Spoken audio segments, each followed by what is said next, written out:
Halimbawa, yung kapitbahay ko, na matagal ko nang kakilala, na alam ko't nakikita ko na isa siyang mabuting tao, at nagsabi siya sa akin na si hahabol, tatakbo, bilang public servant.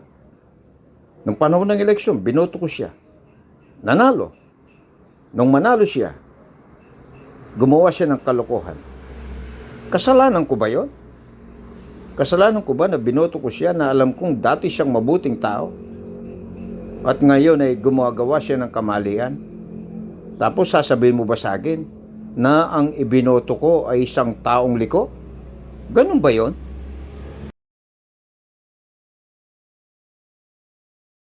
May mga nagsasabing ang ibinoto raw ng Iglesia ni Cristo ay ang mga kurap. Heto, panoorin mo at pakinggan ang video. Ikaw na nagsasabing ang ibinoto namin ay ang mga kurap. Panoorin mo. Ang atin pong ipinakikipaglaban ay para po sa buong bayan. At hindi po ba karapatan naman ng bawat mamamayang Pilipino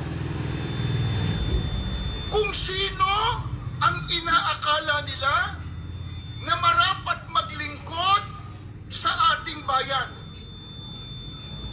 Ang tinupad lang po natin yung ating karapatang bumoto ng sang-ayon sa ating batas.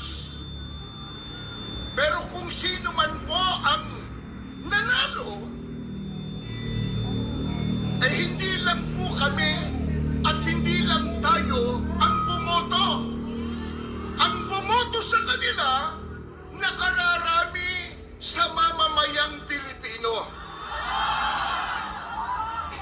Kaya sila man bumoto sa mga sinasabi nilang kurap. Pero, mga kababayan, mga mahal po naming mamamayan ng Pilipinas, ibinoto ba natin sila para mangurakot? Sagot kayo! Hindi!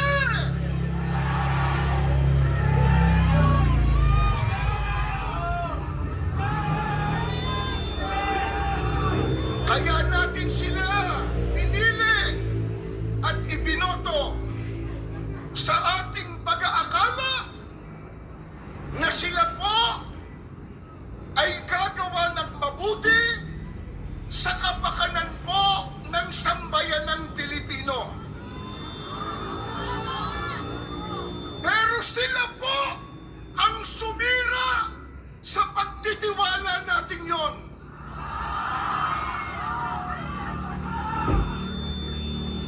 Sabi nga po, public office or public service is a public trust. Bumoto tayo sa pag-aakala magsisilbi sila ng tama at wasto, magmamahal sa ating bayan.